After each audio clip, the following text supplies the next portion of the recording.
En la enseñanza pasada les dije al inicio que era una conferencia, la enseñanza anterior. En esta, la presente que voy a realizar, ya es un sermón. Hay una diferencia enorme entre un estudio bíblico y un sermón, entre una conferencia y un sermón. Así que, gracias Señor te damos por esta tarde. Gracias Dios por el milagro de tu amor sobre nosotros. Un amor sacrificial, un amor que nos sostiene, porque nos hace perseverar. Es un amor constante, permanente. Gracias Dios porque ese amor nos hace que nosotros te amemos a ti. Y ese amor es el que nos une con nuestra esposa. Te pedimos que esta tarde, como bien te lo pidió nuestro hermano Job, tú seas glorificado durante el sermón. Bendice, Señor, a cada persona que está en este lugar en el nombre de Jesús. Amén. Quiero que me acompañen al libro de Cantares, por favor, todos. Abra su Biblia, si la trajo, o encienda, la verdad.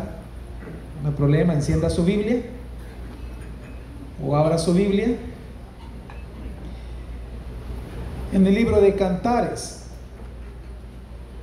Cantares es un libro interesante, en donde ha sido en la historia de la iglesia muy abusado, no solamente usado, sino que abusado, porque para muchos es tan difícil conectarlo con el evangelio, que se saca de su contexto muchas cosas.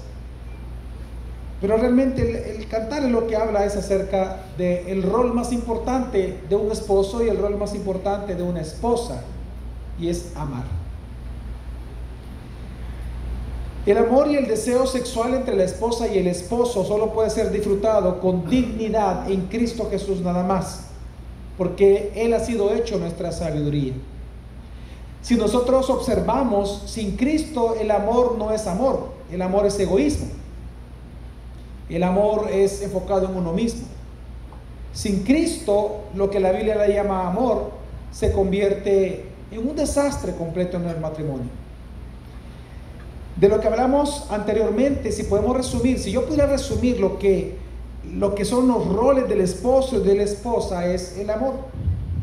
Y por eso quiero hablar acerca, y de hecho el título del sermón de este momento es el rol de amar, o la función de amar. Cuando Adán y Eva fueron creados, hermanos, Dios les dio el regalo de la sexualidad. Este regalo de la sexualidad no solamente fue para procrear, sino que también para que se disfrutaran mutuamente uno del otro. Pero lamentablemente por la caída, por el pecado, la sexualidad vino a ser desvirtuada, corrompida y denigrada. Pero no solamente la sexualidad, sino que el hecho de amar, la actitud de amar y la función como tal de amar. Vemos ahora, por ejemplo, las consecuencias de la lujuria, las consecuencias del egoísmo. Lo vemos, por ejemplo, en el concepto posmoderno que hay hoy en día del matrimonio, de la familia, en donde lo que se observa es, lo que se celebra en el matrimonio es el egoísmo. Pero aunque el hombre cambió, y aunque el pecado del ser humano invirtió el orden moral de las cosas, llamando a lo bueno malo y a lo malo llamándolo bueno, la buena noticia es que Dios no cambió. Todo cambió, pero Dios no cambió. El hombre cambió, la moralidad cambió, el matrimonio cambió después de la caída, pero Dios no cambió. Por lo tanto, así cuando nosotros vemos el cumplimiento parcial del pacto de Dios con Abraham, recuerdan ustedes cuando lleva al pueblo hebreo y lo introduce en la tierra prometida, Dios les envía en ese lugar, estando ya en la tierra prometida bajo el rey David y luego bajo su hijo el rey Salomón, Dios les envía sabiduría. Y la sabiduría era para que ellos pudieran vivir la bendición que Dios requería para ellos, que Dios quería para ellos, la bendición en la vida diaria. Pero eso también, parte de esa vida en sabiduría dentro del matrimonio, incluye el amor. No solamente incluye la sexualidad, sino que también incluye el amor. Lo que el pecado corrompió, Dios Redentor lo revierte. Lo que vemos nosotros en la cruz que lo que el pecado provocó, Jesucristo lo revierte. Y esto también es claramente obvio en el libro de Cantar de los Cantares. El libro de Cantar de los Cantares, que el que usted tiene en este momento ahí, es un libro que se escribió en la época de Salomón. El libro de Cantares posee 8 capítulos, conformados por una colección de distintos poemas. Son poemas diversos que fueron compilados o editados, es decir, puestos en un orden específico, para que las personas que leyeran a estas poesías pudieran de alguna manera disfrutar, ver la sexualidad y el amor entre un esposo y una esposa como un regalo de Dios, y no poderse avergonzar de amarse mutuamente como tal vez en Génesis pasó después del pecado. Por lo tanto, Cantar de los Cantares es bien especial porque es una colección de poemas. Algunos poemas, de hecho la mayoría se consideran que son de Salomón, otros posiblemente son de otros autores, pero en general el libro se adjudica a Salomón, y así lo creo yo, y así pues lo establece el canon que nosotros creemos, que fue escrito por Salomón, Cantar de los Cantares. El libro, si usted revisa cada uno de los poemas, resalta diferentes cosas. Un poema, por ejemplo, resalta el amor sexual entre el esposo y la esposa. El otro resalta el cariño, el amor, la comprensión del esposo a la esposa. Otro resalta, otro poema, la admiración que la esposa tiene por su esposo, y así sucesivamente. Es una colección hermosa de poemas que de hecho le recomiendo que usted lo lea porque es poesía. Es muy hermoso leerlo. Cuando uno lee Cantares, de verdad que uno se emociona. Si nunca lo ha hecho, hermano, lo invito a que lo haga. Y espero que lo haga junto con su esposa. Los dos van a terminar emocionados realmente. Es muy hermoso leer Cantares. Es una poesía muy hermosa. De hecho, muy, muy bien elaborada. Es palabra de Dios. Pero sin embargo, el punto central de todo el libro de Cantares, como poesía, lo encontramos en Cantares capítulo 8. Así que quiero que me acompañe a Cantares capítulo 8 y vamos a leer del versículo 6 al versículo 7. Y dice: ponme como un sello sobre tu corazón, como un sello sobre tu brazo, porque fuerte como la muerte es el amor, inexorables como el Seol los celos, sus destellos de fuego, la llama misma del Señor. Las muchas aguas no pueden extinguir el amor, ni los ríos lo anegarán.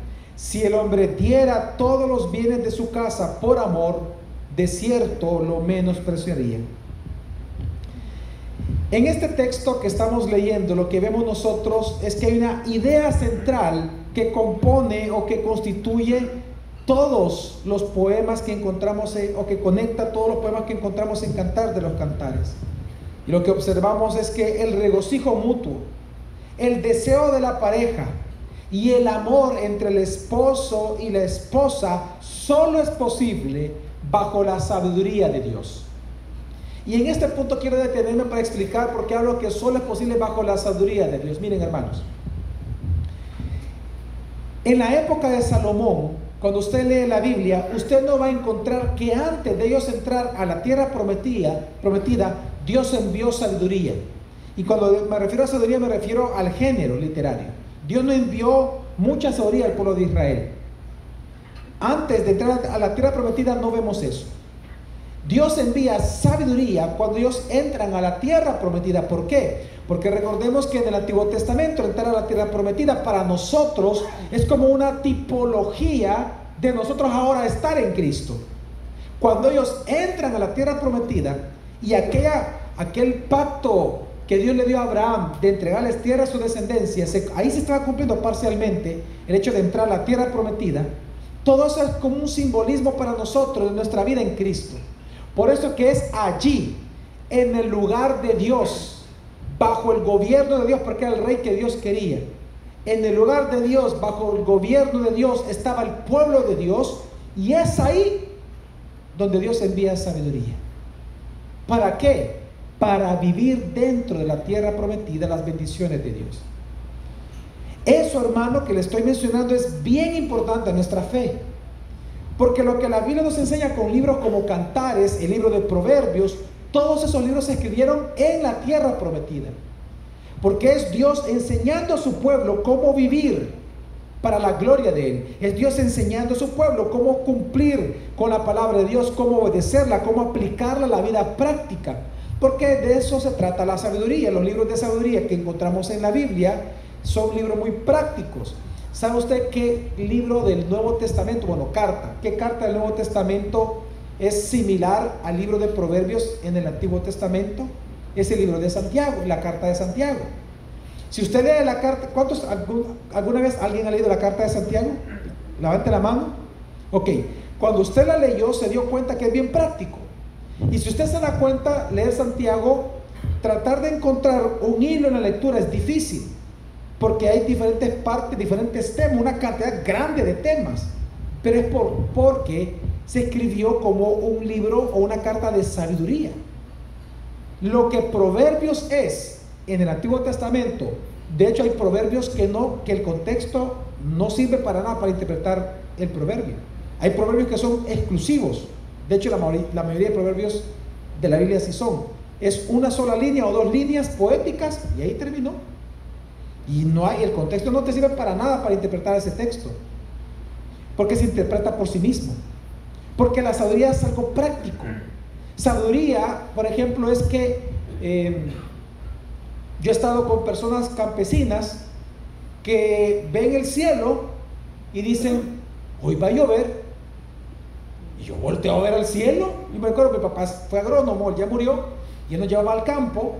Yo recuerdo que en una ocasión un campesino dijo, hoy va a llover. Y yo volteo a ver, estaba pequeño y volteé, no había ni una nube, hermano, ni una. Y él dice, hoy va a llover. Y yo me puse a reír. ¿Y qué creen que pasó en la tarde? Llovió. ¿Cómo él sabía? Eso se llama sabiduría. La sabiduría no lo piense como algo esotérico, como algo místico. No. La sabiduría es la capacidad que Dios nos da para nosotros aplicar o tomar decisiones para la vida diaria, práctica. Por eso Santiago dice, el que es falta de sabiduría, ¿qué dice? Pídasela a Dios y Él se la dará sin ningún reproche. Entonces, en el tiempo de que estaban en la tierra prometida, lo que hoy para nosotros es estar en Cristo, es allí donde Dios envía sabiduría. Por eso es que en 1 Corintios capítulo 1 a Cristo se le llama la sabiduría de Dios para nosotros. Cristo es nuestra sabiduría. Amén. Él nos explica la Escritura. Entonces, menciono todo esto porque Cantar de los Cantares lo que nos habla es lo siguiente. Entonces, Cantar de los Cantares es un libro de sabiduría que se entregó en la tierra prometida. ¿Para qué? Para que el esposo amara a la esposa y para que la esposa amara al esposo. Para eso es Cantar de los Cantares. Cantar de los Cantares no es para decir que la mujer que ahí aparece es tipo de la iglesia, porque no es tipo de la iglesia. No es para decir que ahí Salomón cuando escribió es un tipo de Cristo allí. No. Cantar de los Cantares es un libro de poesía de amor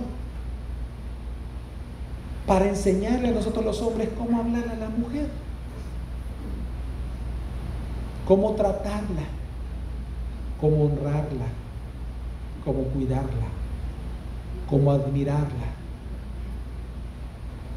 y para que la mujer haga lo mismo con el hombre.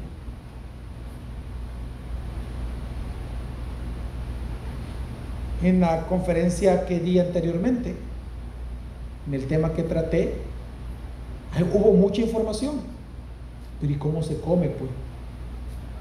¿Y cómo llevarlo a la práctica? Cantares nos habla de eso.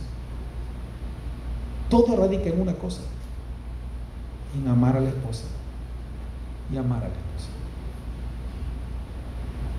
Entonces, Cantares, desde el punto de vista ya en Cristo, nosotros como cristianos, lo que estamos diciendo es que Cantares nos enseña que el regocijo en el matrimonio, el gozo de la sexualidad y el amor entre un esposo y una esposa solo es posible bajo la sabiduría de Jesucristo.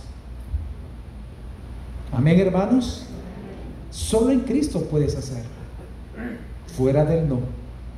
Así que todo aquello que el pecado corrompió, Dios Salvador lo redime para nuestro disfrute. Así que Cantares responde varias preguntas, pero principalmente la que quiero responder hoy, por el tema que he venido tratando, es ¿cómo es el amor genuino entre la esposa y el esposo? ¿Cómo es ese amor que nos va a permitir vivir los roles que debemos de vivir en el matrimonio? ¿Cómo es esa clase de amor entre un esposo y una esposa? Así que Cantares nos da diferentes características del amor, y el primero de ellos es que el amor no es egoísta. El amor no es egoísta, sino que busca el disfrute del otro. Dice Cantares capítulo 7, versículo 12 al 13. Levantémonos temprano y vayamos a las viñas. Veamos si la vid ha brotado, si se han abierto sus flores y si han florecido los granados. Allí que te entregaré mi amor. Las mandrágoras han exhalado su fragancia, y a nuestras puertas hay toda clase de frutas escogidas, tantos nuevos como añejas, que he guardado, amado mío, para ti. Si algo nosotros vemos en estos dos versículos, es que el amor, en este caso manifestado de la esposa al esposo, no es egoísta. Ustedes no se dan cuenta, ella no dice voy a buscar el placer para mí. Yo quiero que tú me ames a mí. Hay algo que las mujeres todo el tiempo preguntan, ¿verdad? No importa que tengan 80 años de edad, si el esposo está vivo, la mujer todo el tiempo pregunta, ¿y tú me amas? ¿Sí o no? Sí, cada cierto tiempo lo preguntan. ¿Y tú me amas? ¿Por qué te casaste conmigo? Es normal, obviamente, que exista eso, pero usted no ve aquí a la esposa haciendo eso. La esposa está tan segura en Dios que lo único que le dice es, mira, cuando dice levantémonos temprano, vemos a las viñas, claro, es una poesía, pero en buen salvadoreño es como diciendo, mira, vayámonos a tal hotel o vayámonos a tal lugar, los niños que los cuide tu mamá, venite y vamos a la casa. ¿Y qué le dice ella? Yo ahí te entregaré mi amor a ti. No es egoísta. Yo te entregaré a ti mi amor. No está diciendo tú me vas a entregar a mí tu amor. No, yo te entregaré mi amor por ti. Y luego dice, a nuestras puertas hay toda clase de frutas escogidas, tanto nuevas y añejas, que he guardado, dice, amor mío, para ti. Claro, es una poesía. Lo que ella está diciendo, lo que se interpreta, es que lo mejor de ella es para su esposo. El amor no es egoísta. El anhelo entre dos personas que se aman no solamente es disfrutarse, sino hacer disfrutar al otro. En otras palabras, el amor es servicial. ¿Qué te va a permitir a ti cumplir el rol de esposo y el rol de esposa? Un amor servicial. El amor no egoísta. Y esto contrastémoslo hoy en día con la clase de amor que se vende en nuestra sociedad, que es un amor egoísta. Hoy en día el amor egoísta se observa en diferentes formas. Por ejemplo, utilizando el placer personal. Hoy en día, de hecho, en San Salvador hay colegios, que obviamente no son cristianos, en donde hay comunidades de intercambios sexuales, en donde están 4, o sea, siempre son en pares, 4, 8, 6 amigos que se reúnen y dicen, vaya, hoy yo contigo, tú y yo vamos a tener relación sexual, y se van al cuarto. Hoy, y ustedes dos, y ustedes dos, y ustedes dos. Y la siguiente semana se intercambian. Dice, vaya, hoy contigo no, sino que yo voy a estar contigo y yo voy a estar contigo. Hay un intercambio, eso es normal en algunos colegios en San Salvador. ¿Por qué ellos hacen eso? Obviamente, entre las muchas razones que pudieran haber, uno de esos es que el concepto de amor que ellos tienen, que el amor es egoísta. En una ocasión estábamos con mi esposa, una pareja recién casada que yo los casé, yo los casé, perdón, no fui yo, sino que fue otro pastor invitado, que ellos eran amigos, él está en Estados Unidos, pero esta pareja estaba en San Salvador y ahí viven de hecho en San Salvador. Esta pareja recién casados nos invitan a comer, ¿te acuerdas, mi amor? Y entonces estábamos allí, apenas tenían, ¿qué? 2 semanas, sí, 1 a 2 semanas probablemente de estar casados. Y entonces era una mesa como de 6 personas, estaba el esposo a la cabecera, la esposa de este lado, mi esposa acá a la par mía, yo a la par de mi esposa, y aquí habían otros 2 invitados más. Entonces viene el esposo y le dice a la esposa: mi amor, le dice, ¿me podés pasar la sal? Porque la sal estaba en medio de la mesa. ¿Me puedes pasar la sal? Pero ni siquiera se la dijo así como en voz alta o que todos oían, sino que le dijo: mi amor, así de, ¿me puedes pasar la sal? Y en ese momento ella lo voltea y le dice: ¿qué? Yo no soy tu cholera para que yo me haya casado contigo. A mí no me estés pidiendo la sal. Vos levantate. Yo no soy cholera. Yo no soy tu empleada. Va a creer, pastor. Y a mí metiéndome.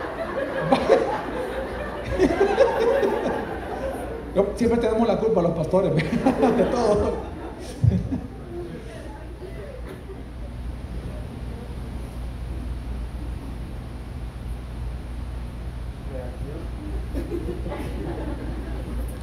¿Ustedes creen que esa noche fue especial para el esposo o para ella? No. Obviamente comenzaron a discutir. Y esa noche nos dedicamos a enseñarle a ellos eso. Es que hoy así piensan las personas. Así piensan los jóvenes que se van a casar. Hoy el matrimonio es una cuestión de cuánto yo voy a recibir. Si yo no voy a recibir nada, entonces yo no. Ahora, no vamos a negar, hermanos, que el verdadero amor exige ser amado. Veamos Dios es amor, amén. ¿Estamos de acuerdo todos que Dios es amor? ¿Él exige ser amado o no? Sí. El verdadero amor va a exigir ser amado siempre, es cierto. Pero no va a exigir solo eso, sino que va a dar amor. El amor no es egoísta. El amor siempre busca lo mejor de uno para el otro. Hoy encontramos el egoísmo como, por ejemplo, falta de compromiso. ¿Cuántas veces los pastores nosotros luchamos, pero duro, desde el púlpito a través de la escritura, para que el esposo sea comprometido con la esposa o viceversa? Pero eso solo provoca el amor. Es el egoísmo el que hace que no haya compromiso. Hoy en este momento, en estos últimos días, hemos estado tratando con mi esposa a una pareja que nosotros amamos mucho y que ellos tienen grandes problemas en este momento. Él es un ministro, o fue un ministro del Señor. Y por unas situaciones que pasaron en su matrimonio, él decidió irse de la casa, él. Y cuando yo le pregunté: ¿por qué estás fuera de tu hogar?, le dije. Así, pues somos amigos, yo le pregunté: ¿por qué estás fuera de tu hogar? Tú sabes dónde es tu hogar. Donde tú estás no es tu hogar, le dije. ¿Por qué estás ahí?, le dije. ¿Y sabe lo que él me dijo? Es que mira, me dice, yo la aborrezco a mi esposa. ¿Y por qué la aborreces?, le dije. Porque mira, es que ella ha mentido, es que ella me puse mal en esto, me puse mal en esto, me puse mal en esto, me puse mal en esto. Y le dije, y eso es todo. O sea, eso es todo, y por eso te fuiste de la casa y estás pensando locuras. Y le dije esto: hermano mío, amigo mío, le dije, Jesucristo no nos enseñó así, le dije. ¿Sabes qué nos enseñó Jesús? Que si tu esposa te está pegando en una mejilla, sé macho, sé hombre, le dije, y pon la otra. Te está pidiendo la capa, entrégale la túnica. Con su pecado ella te está exigiendo correr una segunda mía. O una mía, perdón. Corre con ella 2.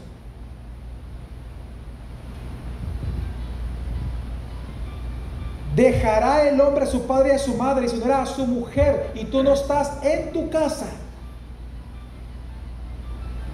¿Qué es lo que lo está separando a él de la esposa? El egoísmo. ¿Sabe usted? No hay ninguna razón lógica por la cual está, claro, estoy hablando bíblicamente, ante el mundo, claro, Claro, claro que sí. Él está sufriendo mucho, ella también ha sufrido mucho, y hay mucho daño entre ellos. Pero eso no es justificación para que tú te vayas.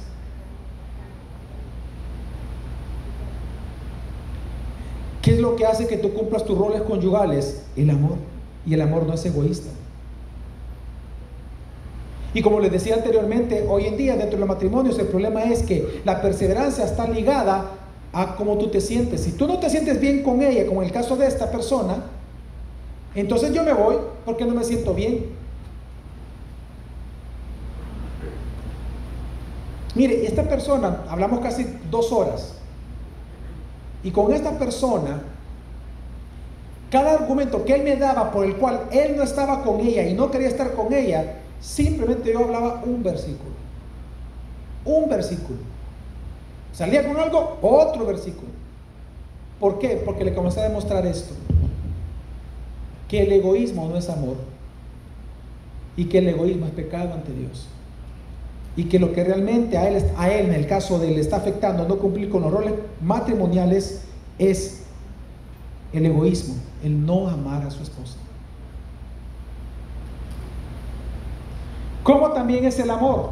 En segundo lugar, Cantares nos enseña: el amor es puro. Es interesante que en Cantares 4, después de que el esposo comienza a alabar, como le dije que alaba a la esposa todo el tiempo, comienza a alabarla a ella de su belleza corporal, porque el hombre desea a su esposa. El esposo entonces le dice, leamos versículo 10 y 12, dice: cuán hermosos son tus amores, hermana mía, esposa mía, cuánto mejores tus amores que el vino. Huerto cerrado eres, hermana mía, esposa mía, huerto cerrado, fuente sellada. Mire, ¿de qué cuenteada le pegó aquí el varón? Una gran cuenteada, ¿verdad? La comparó a un jardín hermoso, solo de él, un jardín que está para cuidar, para proteger, para muchas cosas. Hay un poema, no digo que es similar, pero para que vea usted cómo es la poesía, hay una canción que se llama Flor Pálida, ¿verdad? Que bien conocida hace muchos años, de un puertorriqueño, y compara a la mujer con una flor, y eso es bien común en las poesías. Aquí está el hombre comparando a su esposa con un jardín. En este contexto, después de esta cuenteada que le pega al marido, veamos cómo responde la mujer. Cantares 4:16 dice: despierta, viento del norte, y ven, viento del sur, haced que mi huerto exhale fragancia, que se esparzan sus aromas. Entre mi amado en su huerto y coma sus mejores frutas. Mírala, ve. Mire esta mujer, lujuriosa. No, ¿cuál lujuriosa? Con el marido no es lujuria, con el marido es permitido, es amor. Hermano, ¿sabe por qué leí este texto? Porque el amor no es sucio, el amor es puro. Entre esposos es puro.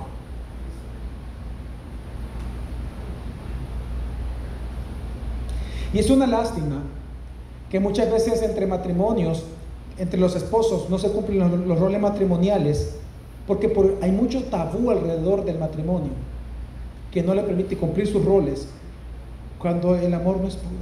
El amor es puro, no es impuro, no es sucio.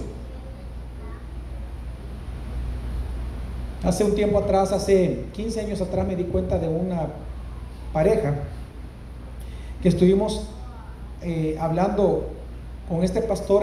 Él fue un pastor de esta misión Apóstoles y Profetas, y hablando con él en algunas situaciones particulares personales, él nos compartió en una ocasión de que él, desde que se casó, él tenía 25 años de ser casado con la esposa.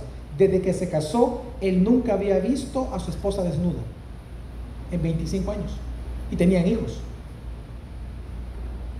Entonces yo me pregunté, ¿cómo?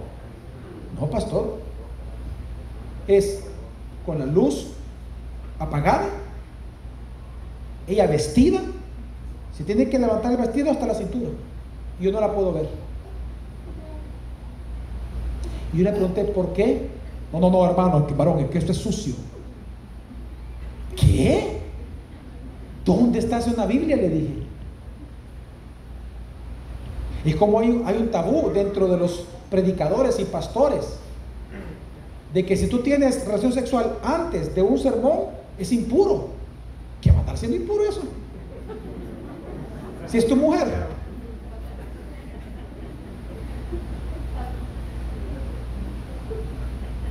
No, en serio.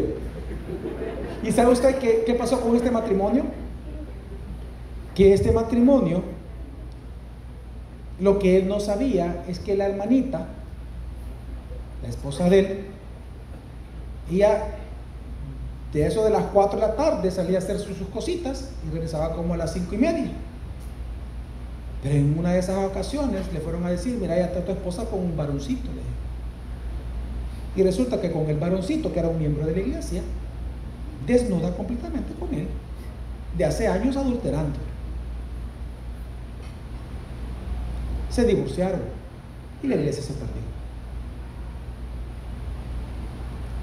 El amor no es sucio, hermanos. El amor es puro. Es puro. El pecado es el que se ha encargado de hacer demostrar el amor como impuro. Por ejemplo, la pornografía. El pensar que viendo pornografía se pueden estimular mutuamente mejor en el matrimonio. El uso de instrumentos. Pero veamos la parte emocional, porque esta es la parte sexual. El amor igual no es impuro, el amor verdadero es puro. ¿Por qué digo esto? Porque si hay algo que puede arruinar tu matrimonio, si hay 3 enemigos fuertes de tu matrimonio, es la sospecha, la falta de perdón y la malicia. Nunca olvides eso. Hay 3 enemigos de tu matrimonio fuertes. Digan conmigo, la sospecha, la falta de perdón y la malicia. 2 de ellas tienen que ver con entender el amor como impuro. Lamentablemente hoy la sospecha es una virtud. Hay mujeres que sospechan de su esposo, más con los celulares, más con las computadoras, más con muchas cosas, sospechan. Y ellas piensan que amar al esposo es sospechar de él. Y algunas mujeres incluso dicen, no, es que no sospecho de ti, sino que de las moscas con tacones, de esas desgraciadas que sospecho.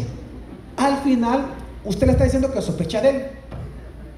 Obvio, porque le está diciendo que él no tiene el poder o no tiene el carácter. Ahora, yo no estoy diciendo que el esposo no deba de ser sincero con su esposa, no estoy diciendo eso. Lo que estoy tratando de decir es la actitud.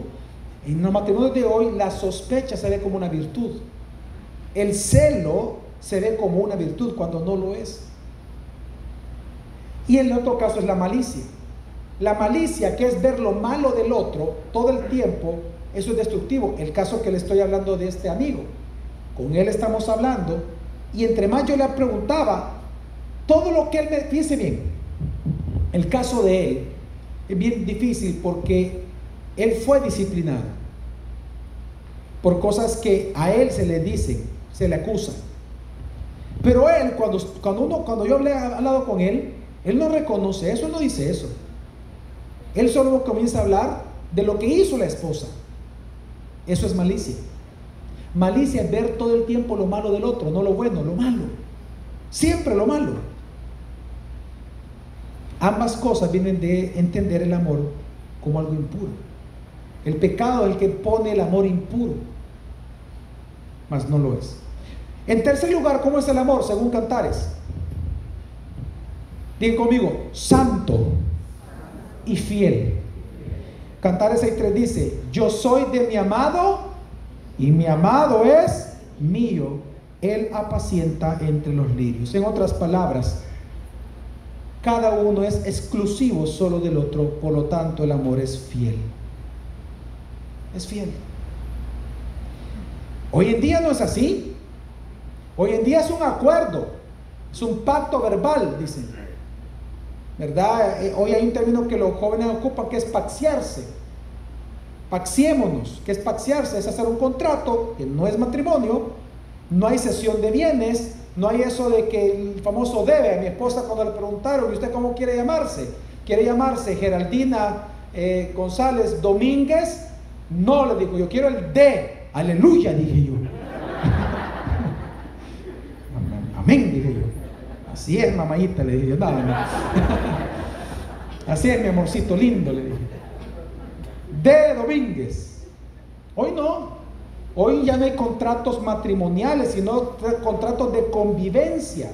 Se llaman paxeos. Paxear, un término que viene de Francia. Hoy en día los jóvenes no quieren casarse. ¿Por qué? Porque dicen, no, es que es muy doloroso cuando se rompe. O sea, ellos piensan directo en el divorcio antes de casarse, y por eso no se casan, dice. Paxiémonos, solo juntémonos para rejuntémonos. ¿Por qué? Porque ellos piensan que el amor es solo un acuerdo verbal. Y te dice Cantares, no. Desde el momento que tú te unes con una persona y lo amas, el amor es un compromiso para toda la vida. Es fiel, es santo. ¿Por qué santo? Porque la palabra santo significa aparte. Y aquí dice la mujer, yo soy de mi amado y mi amado es mío, es exclusivo. Eso es santo en la Escritura. Algo santo es algo exclusivo. Y hoy en día es una locura. Pero en cuarto lugar, ¿cómo también es el amor en Cantares? Es apasionado. Cantar 5:16 dice, no sé si está ahí, pero Cantar 5:16 dice, creo que no está, dice, su paladar dulcísimo. Qué bonito lo que dice la esposa, ¿verdad? Quizá el hombre no había comido pupusa todavía, pero él dice que el paladar de él es dulcísimo, dice. Y todo él deseable. Y ahora, ¿cómo se dice? Qué barrigón está, po. Mira, pareces pelota, po. Adelgazá, niño. ¿Vea? O al revés, vea. Al revés. Qué interesante que él dice, tu paladar es dulcísimo, todo él deseable. Él dice, este es mi amado y este es mi amigo. Mírenlo, hijas de Jerusalén. ¿Saben qué? Como les decía anteriormente, el sexo no solamente para procreación. El sexo, el amor sexual, es un regalo de recreación. Proverbios 5:18, que lo leímos en parte, dice, sea bendita tu fuente. Ahí está hablando, hermanos, de órganos sexuales. Sea bendita tu fuente y regocíjate con la mujer de tu juventud, amante, sierva y graciosa gacela, que sus senos te satisfagan en todo tiempo y su amor te embriague para siempre. ¿Sabe qué está diciendo el proverbio? Así de simple es, no se nieguen. No se nieguen uno al otro. No te niegues, no te dañes, dignifíquense, hónrense, pero gócense. Gózate. Es tu recreo, hombre. Después del trabajo, din, din, la campana, vea, recreo. Vaya a su casa, los dos recréense y con gran cipotillo, vea. No importa, mire. Y le voy a decir una palabra que tal vez algunos se van a ofender, pero revuélquense así, revuélquense. ¿Sabe por qué? Esa es la palabra que ocupa la Biblia. Por eso no me da vergüenza ocuparla. La palabra recrear es revolcarse, como el loco, un caballo loco, vaya. Así dice. Recréense. Recréate, pero con tu esposa. Ojo. Y con tu esposo. En otras palabras, que te goces, ríete. Y esto vamos ahora a lo emocional.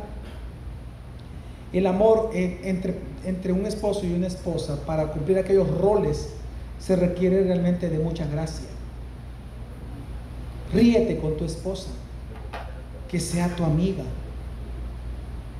Cuéntense cosas, historias. Yo me sorprendo, Dios me ha dado la gracia de que en este año cumplimos con mi esposa 20 años de casados. Y yo sigo descubriendo cosas hermosas en ella. Cosas que me dan risa. Algunas veces me enojo, otras veces me río, pero es más risas que enojo. Y muchas veces el enojo es por mi propio egoísmo. no por la actitud de esta santa mujer de Dios. Yo, cada vez que pasan los años, con mi esposa hablamos, y creo que todos aquellos que tenemos ya varios años de casados, que ya no estamos jóvenes en el matrimonio, nosotros sabemos que entre más maduro es un matrimonio, mucho más gratificante es. ¿Sí o no, hermanos? Sí. Uno es amigo. Uno ya es amigo, uno ya no se puede ver sin ella. Cuando uno no está con ella, uno sufre. Mi esposa, por ejemplo, hace poco fue a una iglesia de un hermano, amigo también de la familia pastoral que me invitó, de Joby y él y la hermana Eli, que están en República Dominicana. Ella se fue un día martes y regresó el siguiente martes. De martes a martes, ¿cuántas noches cree usted que pude dormir bien? Ninguna. Y yo tranquilo decía, voy a dormir tranquilo aquí en mi cama. Y despierto. Me hacía falta algo usted. Hay un huequito ahí, ¿verdad? ¿Verdad? Miren, el amor es lo que hace que uno de verdad quiera cuidar a esa persona como vaso no frágil. Los roles se establecen sobre la base del amor, y el amor es apasionado, debe de ser apasionado, debe de ser gracioso. Así que hombres, amen a su esposa, mujeres, amen a su esposo. Pero también, ¿cómo es el amor en Cantares? El último punto que quiero mencionar acá en esto es un amor que dignifica al otro. Fíjense que después de que el esposo admira los pies, admira la curva de las caderas de su esposa en Cantares, luego de que admira los senos, luego de que admira el cuello, luego de que admira los ojos, luego de que admira la cabeza y los encantos de la mujer hacia él, luego de todo eso, porque el hombre comienza a alabarla, ¿verdad?, a chulearle todo eso. ¿Sabe cómo exclama la mujer? No le dice, ya cállate, bayunco, ahí vos con tus cosas siempre todas las noches, déjame dormir, me duele la cabeza. No le dijo eso. Cantares 7:10 dice, yo soy de mi amado, oiga, y su deseo tiende ¿hacia qué? Hacia mí. Hermanos, a ver si se te va a hacer una pregunta de examen de lo que dije anteriormente. ¿Cuál fue parte de la maldición de Dios sobre la mujer? ¿Qué le dijo? Que con dolor iba a ¿qué? A parir. Y lo segundo que le dijo, que el deseo de ella va a ser que ¿qué? Que el hombre la desea a ella, pero el hombre la va a terminar ¿qué? Gobernando. ¿Qué pasa en la sabiduría de Dios en Cristo? ¿Qué se recupera? ¿A quién desea el esposo? A ella. La maldición que Dios da en Génesis, aquí en este versículo se revirtió por completo. Aquí sí, el deseo ya no es controlar al esposo, porque lo tiene todo para ella. Aquí ella está satisfecha en el esposo, porque en el pecado es la insatisfacción de la mujer la que quiere llevar controlada al marido. ¿No se ha dado cuenta de eso? La mujer que busca controlar al marido es porque está insatisfecha con el marido. Lo que está tratando de hacer con el control es decir, hey, mírame, haceme caso. Las mujeres cuando gritan y cuando lloran y cuando dan vuelta a la casa, que todo es porque están pidiendo, es un grito de auxilio, de que quieren que el esposo les ame o por lo menos les escuche. No es que está loca la mujer, es que quiere que el esposo le escuche. Ella está sufriendo por el pecado del esposo. Pero ¿qué vemos aquí?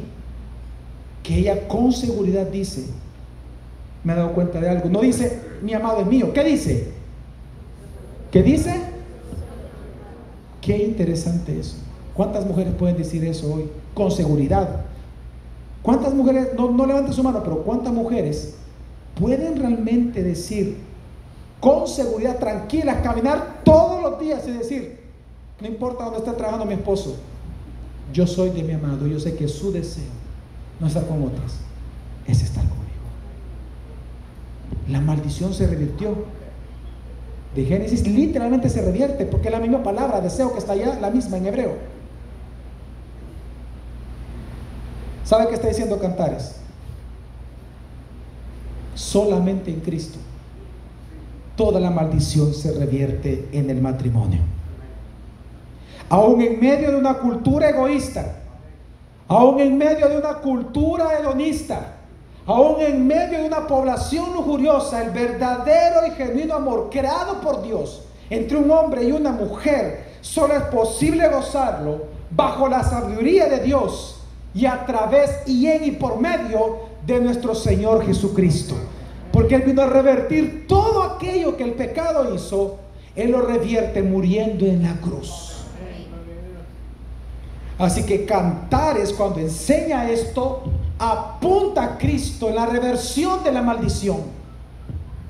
No solamente cuando tú eres nacido de nuevo y Dios regenera tu vida en ese nacimiento y te da la fe para creer en Cristo, no solamente tus pecados te son perdonados cuando tú crees en Él, sino que en ese momento comienza a ser conformado a la imagen de Cristo, santificados por la palabra, de tal manera que, como dice el salmista, es en tu luz que vemos tu luz. Es en la palabra que hoy nosotros podemos ver a Dios. Por eso es que cuando en 1 Corintios 1 se nos enseña que Cristo es tu sabiduría y mi sabiduría, lo que está entonces diciendo es que, hermano, hermana, tú jamás puedes cumplir tu rol de esposo y tu rol de esposa si tú mismo no dejas que Cristo asuma el rol que Él tiene sobre tu vida, ser Señor de tu vida y ser tu Salvador para siempre. Tú necesitas a Cristo. Tu matrimonio necesita a Jesús. Arrepiéntete de querer tener un matrimonio conformado a la cultura. Arrepiéntete de no estar dirigiendo tu casa como hombre. Arrepiéntete de no ser una ayuda idónea de tu esposo, sino que ser una ayuda de Satanás para tu esposo. Mi esposa, ella a las mujeres les enseña, tú puedes ser el mejor instrumento de Dios para ayudar a tu esposo, o puedes ser el mejor instrumento en las manos de Satanás para destruir la autoridad de tu esposo. Igual es con el hombre. Tú puedes ser el mejor discipulador en manos de Dios para tu esposa y tus hijos, o puedes ser el mejor discipulador de Satanás para destruir a tu esposa y a tus hijos. Arrepiéntete y comprende que solo en Cristo la sabiduría es que tú puedes aplicar toda la palabra de Dios y vivir la palabra de Dios, los roles que la palabra de Dios enseña en tu vida diaria. El amor, la sexualidad, la autoridad, la sumisión corrompida por el pecado es restaurada en Cristo Jesús. ¿No te has dado cuenta que Cristo nos pide, en Cristo se nos pide lo mismo que en Génesis? Que nos sometamos a Él, que la mujer se someta al esposo como Cristo a la iglesia, que el hombre ame a la esposa como Cristo a la iglesia. Todo se restaura en Cristo. Por lo tanto, ¿cuántos quieren ser felices en el matrimonio? ¿Cuántos quieren tener un gozo todos los días? ¿Cuántos quieren recrearse? ¿Cuántos quieren ver a Cristo ser glorificado en la vida de la esposa y en la vida de los hijos? ¿Cuántos quieren ver a un esposo y una cabeza de hogar temeroso de Dios? Entonces, ambos, los dos juntos, hoy, esta tarde, arrepiéntete de tus pecados y cree que Jesucristo es verdaderamente tu Señor y tu Dios. Y ruégale que te salve de la muerte eterna, porque Él es Dios Salvador. Amén. Así que, hermanos, reconoce que el matrimonio es una buena parte, como dijo en Génesis 1, y vio Dios que todo era bueno de gran manera. El matrimonio es parte de la buena obra que Dios comenzó para Él ser glorificado. Hermanos, ámense mutuamente. Vamos a orar. Señor, te damos gracias hoy en esta tarde por tu palabra, por tu enseñanza. Gracias, Dios, por animarnos y por enseñarnos. Que nosotros podamos entender